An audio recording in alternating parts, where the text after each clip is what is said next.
The modern home, for many of us, is not a sanctuary. It's a cognitive load. We fill our spaces with things we don't use, haven't organized, and feel guilty about owning. Every cluttered surface, every overflowing drawer, and every unaddressed object is a small psychological demand. Use me, organize me, remember me, justify me. This environmental chaos translates directly into mental chaos, chronic low-grade anxiety, constant low-level stress, and debilitating decision fatigue. Your brain is never truly at rest because your environment is perpetually screaming for attention. Japanese minimalism offers a radical solution, not just for aesthetic appeal, but for mental health. It's not just a decorating style, it is applied environmental psychology. It treats your home as the most critical extension of your mind, designing the physical space to support profound inner calm, focus, and happiness. We are going to explore 8 essential Japanese psychological pillars that rewire your home from a source of stress into a sanctuary of calm. By implementing these principles, you will learn how to leverage ancient wisdom to create a home that actively heals and supports you. The core psychology, from chaos to clarity. The fundamental goal of this approach is seiketsu, which means purity and cleanliness, but in a holistic sense, mental hygiene. The problem in a cluttered home is environmental load. This is the constant, unconscious processing your brain has to do to filter out non-essential visual and sensory information. Minimalism works by ruthlessly reducing this load, freeing up mental bandwidth for creativity, rest, and happiness. These 8 pillars provide the framework for achieving seiketsu by targeting the specific psychological triggers that cause stress in our homes. The Yohaku no-bi principle, reducing visual load and anxiety, cluttered surfaces, packed shelves, and wall-to-wall decor. Too many visible objects compete for your retinal focus, causing low-grade sensory overload. Yohaku no-bi is the beauty of empty space. It's the aesthetic principle that dictates that the unadorned, negative space is just as important, if not more important, than the object itself. The void provides rest and definition.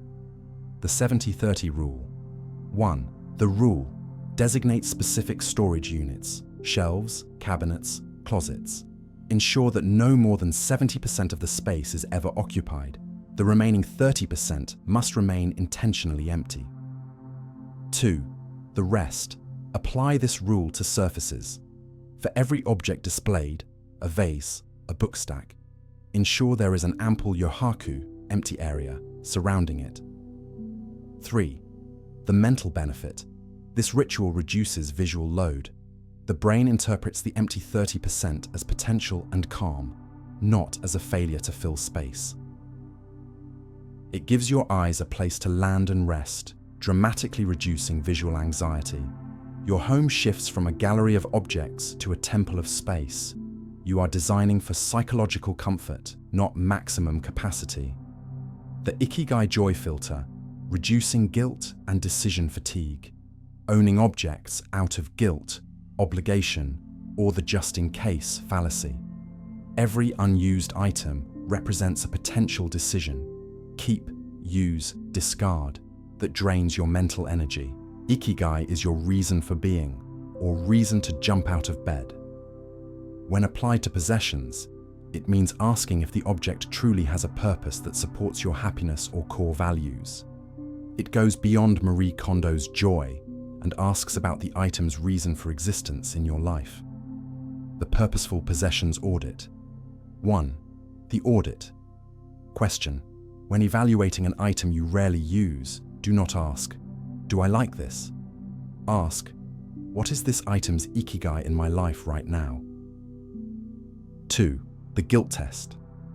If the only reason is it was a gift, it cost a lot, or I might use it someday, the item lacks ikigai. Keeping it is accepting an ongoing emotional tax. 3. The release. Releasing the item is releasing the emotional debt tied to it. It's a powerful act of self-care that prioritizes your present mental health over past obligations. The items that remain are functional anchors for your purpose. You reduce the paralyzing decision fatigue associated with owning too much, and the mental load of guilt vanishes. The Shizuka sensory design, designing for peace and focus. A home filled with loud colors, harsh lighting, jarring noises, and complex textures. Our sensory environment is constantly overstimulated, raising cortisol levels. Shizuka means quiet, stillness, or tranquil. It's the intentional design of an environment to minimize sensory input, favoring muted tones and natural materials. The 3-sense reduction plan. 1. Sight, color, texture. Limit your main rooms to a monochromatic palette, whites, grays, naturals, with small intentional pops of color. Use natural wood or linen textiles for a gentle, non-aggressive visual experience. 2. Sound, noise. Designate a quiet zone where electronic devices, especially notifications, are banned. Incorporate natural white noise, a small fan, a quiet water feature, to mask unexpected, stressful sounds. 3. Scent, aroma. Simplify scents. Replace complex artificial fragrances with a single, natural calming scent, cedar, subtle incense, or nothing at all. By designing for Shizuka, you create a restorative niche. The home becomes a psychological container that soothes the nervous system, making it easier to decompress, focus, and sleep. The Kogata Bako boundary method, mastering containment and control, sprawl, and lack of boundaries. When items lack designated homes, they migrate to surfaces, creating visual chaos and making organization feel like a colossal, never-ending task. This lack of control causes anxiety. Kogata Bako literally translates to small boxes or small containers. It is the principle of using containment systems to define clear, absolute boundaries for every category of item. The 80% rule of the box. 1. The limit. For every category, pens, wires, socks, receipts, assign a specific Kogata Bako, drawer, basket, or actual box. 2. The rule.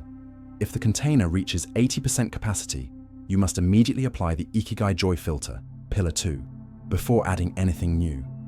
The box is the physical boundary of your consumption. 3. The anxiety reduction. The brain loves boundaries and clear rules. By strictly enforcing the limits of the Kogata Bako, you eliminate the anxiety of sprawl and regain a powerful sense of control over your inventory. Containment becomes easy and automatic, reducing the vast mental load of constant reorganization.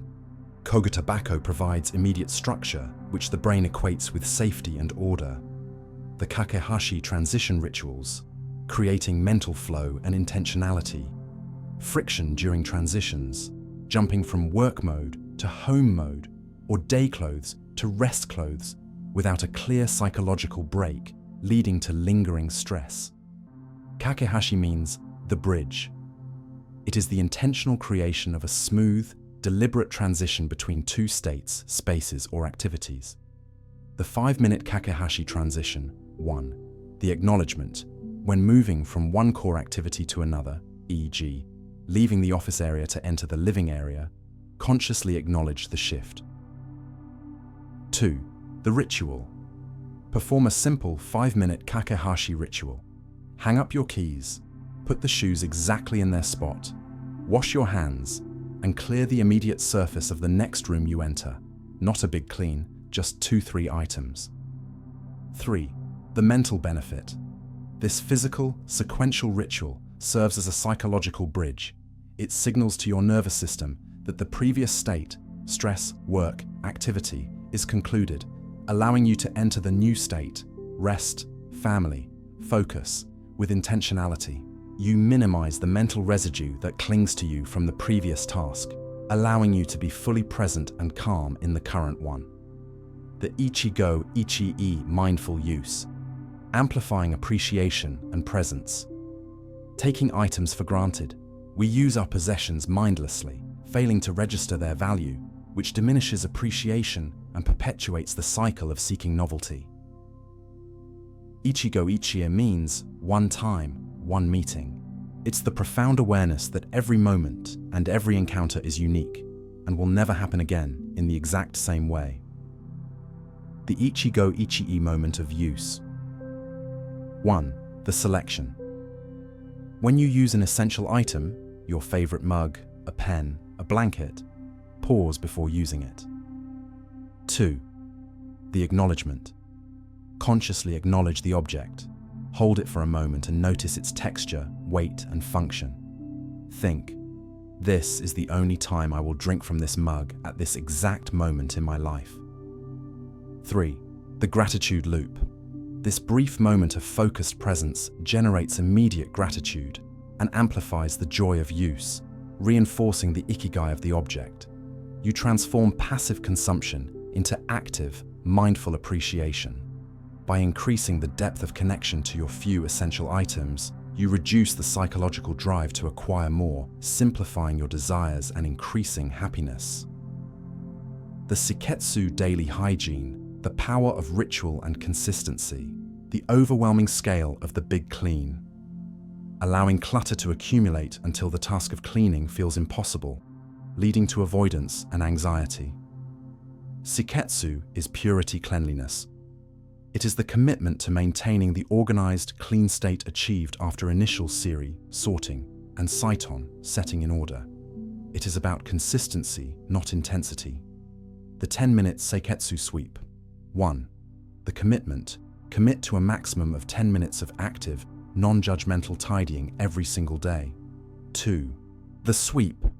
Focus only on putting misplaced items back into their kogata bako. Do not start deep cleaning, deep organizing, or philosophical reflection. The goal is to return the home to its initial state of order. 3. The mental benefit. This ritual builds consistency and minimizes the severity of clutter accumulation. It prevents the anxiety spiral that accompanies a massive, overwhelming mess.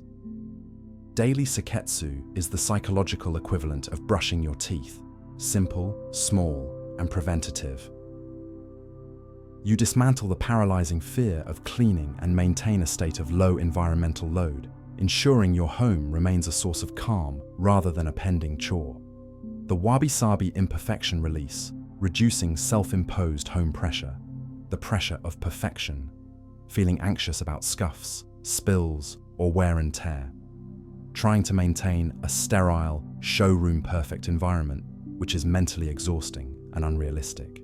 Wabi-sabi is the finding of beauty in imperfection, impermanence, and incompleteness. It celebrates the crack in the ceramic, the patina on the wood, and the wear that shows a life well lived. The wabi-sabi acceptance moment. 1. The flaw. When you notice a new flaw, a scratch on the table, a stain on the rug, acknowledge the initial urge to be frustrated or angry. 2. The reframe. Immediately reframe the flaw as a mark of wabi-sabi. It is a signature of your home's story and its current moment in time. The flaw proves the object is being used and loved. 3. The release. Use the moment to release the pressure to maintain a sterile perfection. Your home is a living space, not a museum exhibit. Wabi-sabi drastically reduces the anxiety tied to maintenance and appearance. It allows you to feel comfortable and authentic in your space, transforming the home from an exhausting project into a beautiful, imperfect container for life. The home as a psychological sanctuary. Japanese minimalism, at its heart, is a comprehensive system for mental hygiene translated into environmental design. By applying the psychological principles of Yohaku no Bi, Ikigai, and Shizuka, you systematically dismantle the causes of anxiety and stress that modern living imports into your home. Your home ceases to be a storage unit for objects and becomes a psychological sanctuary, a carefully curated space that actively regenerates your mental energy. You transform from a stressed owner to a calm curator of a life well lived. The true reward is not the beautiful aesthetic, but the deep, quiet calm you feel the moment you walk through your door. Which of these 8 psychological pillars will you use today to start rewiring your home for profound happiness?